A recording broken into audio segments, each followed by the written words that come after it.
Welcome to For the Record. I'm Will Keneally. Can you feel it? In just 12 short months, we will be in the middle of the next presidential election. And stop me if you've heard this before, but Wisconsin will play a pivotal role deciding the next president here in the Badger State. And that coincides with a ground game. Volunteers pounding pavement to tell voters about this crucial election. We'll talk with Republican Party Chair Brian Chimming in a few moments, but joining us now is the chair of the Democratic Party of Wisconsin, Ben Wikler, and thanks so much for joining us. Thanks for having me, Will. Really appreciate it. So you're doing this 1 year to win event throughout the state this weekend right now. What all is going into that? So this weekend, in every corner of Wisconsin, in 115 different municipalities, 58 counties across the state, we have 425, that's a lot of numbers I'm throwing out, 425 different places will be launching door-to-door canvasses. This is neighborhood by neighborhood, people talking to people in their own communities. And our goal is not to persuade anyone of anything this weekend. It is to go out and talk to people who have not been reliable Democratic voters in the past and ask them what's on their mind. It's to build a relationship, find out what issues are drawing people towards President Biden, Tammy Baldwin, Democrats in the legislature, what might be holding them back, and use that to figure out who we should be trying to turn out next year, who we should be trying to persuade, expanding the universe of voters. Because what we know is that election after election after election in Wisconsin comes down to these hairline margins. And if we can find 25,000 more people to vote for Democrats next year, it could make all the difference. Presidents will be at the top of the ticket next year. We've seen RFK Jr., some Democrats starting to challenge the sitting president right now, especially in Wisconsin here. Do you think Biden will be a good standard bearer for Democrats up and down the ballot to rally around? We're so excited about President Biden's re-election campaign and Vice President Harris. What we've seen over and over is that the more voters find out about what President Biden and Vice President Harris have done in office, the more excited they are about the ticket. We're in the pre-campaign moment right now. So this is, just kind of what people are thinking as they look around and without really seeing the facts laid out and the messages laid out. Now, the flip side of that coin, you have to have a Republican challenger, right? It looks like it's, at this point, former President Donald Trump. Is that who you would want? Would you want to face anybody else at the top of the ticket? And then also, too, we have that Senate race for Tammy Baldwin. So in the presidential race, the reality is all the candidates are running as ultra MAGA candidates. So either it's MAGA warmed over with Donald Trump or it's MAGA with a fresh coat of paint from one of these other candidates. They're all running campaigns that are embracing the big lie about the 2020 election. They're all campaigns and candidates who would sign a national abortion ban into law. And all of them embrace kind of MAGAnomics, tax cuts for the ultra rich at the expense of the middle class, instead of the kinds of investments in infrastructure and supporting manufacturing that grow the economy from the middle out. So whichever opponent we're up against, I think we have a really strong hand to play because people want a president who's looking out for them. And for Senator Baldwin, we have Eric Hovde, certainly. Not many other people have jumped into that race right now. If you were going to draft a Republican to run against her, do you have a sense of who that would look like? Dan Kelly is who I would love to draft to run for U.S. Senate. Okay.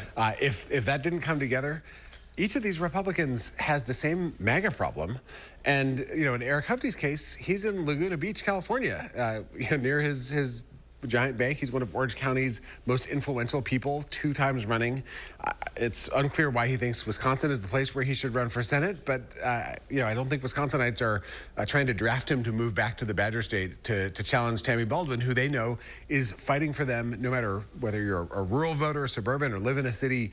She's someone who's looking out for the interests of Wisconsinites, and Wisconsinites appreciate it. Talked about the White House, we talked about the Senate. What about the House? We have 2 relatively competitive House seats up next year. That's right. So the 1st Congressional District with Brian Stile, who's in Paul Ryan's old seat. He's Paul Ryan's old staffer. And then Derek Van Orden in the 3rd Congressional District. Both of those districts are pretty evenly split right now between Republicans and Democrats. And this year, the National Democratic Campaign Committee, which didn't focus on Wisconsin last year, they're zeroed in on those 2 districts. We have candidates already announced in both of those districts.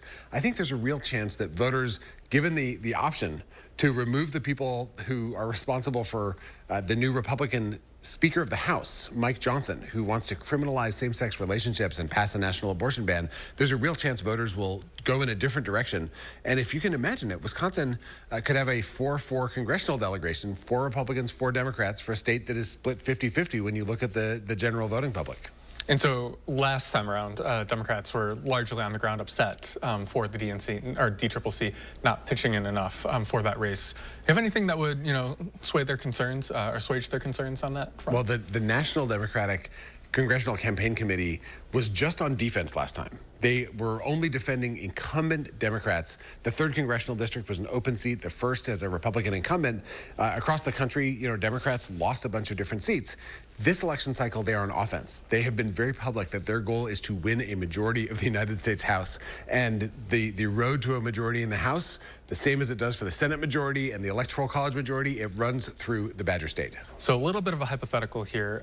If the state Supreme Court issues any kind of ruling on legislative districts, and it's a favorable ruling for you, so you have all 33 Senate seats in play at the state level, how much does that factor into your game plan right now? Are you banking on that, or are you still waiting to see kind of what happens with that case? In Wisconsin politics, you have to expect the unexpected. So anything could be possible.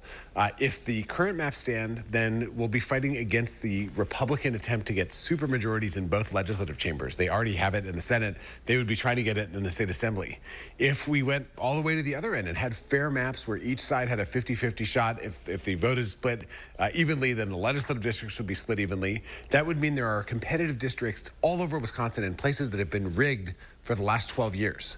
And so we're actively now recruiting candidates, working with Greta Neubauer and Melissa Agard to find folks who are excited and interested in running for state legislature, running trainings for people who want to work on campaigns, and this weekend, with 1 year to win, knocking on doors in every part of Wisconsin so that if we have competitive state legislative races next year, we have a chance, a once-in-a-generation chance to really change the direction and try to move Wisconsin in the forward direction that our state's motto says our state is supposed to be about. State Democratic Party Chair Ben Wikler, thanks so much for joining us. Thanks so much, Will.